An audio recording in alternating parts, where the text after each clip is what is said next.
Gitsen indi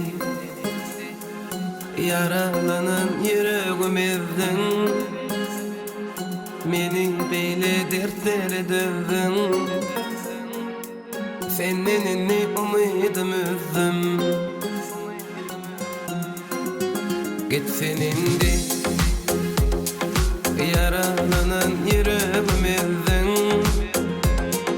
meni beyle dertlere dövdün. Senin ne umidim üzdüm.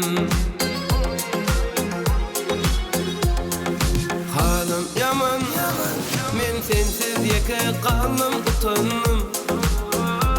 Gecelerine yine yatla uyandım. Sevmesen de aşkında yandım.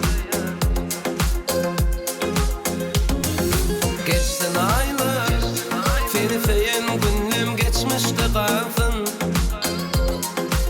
Yatlamalarım taşta kalsın. Vakit menin dertlerim alsın. Vakit menin dertlerim alsın.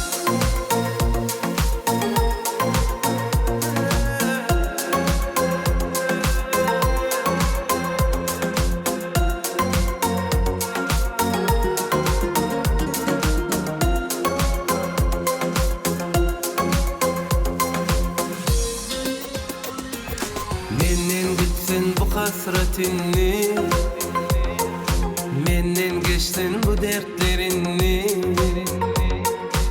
Bundan artık kıymayın indi. Gitsin indi,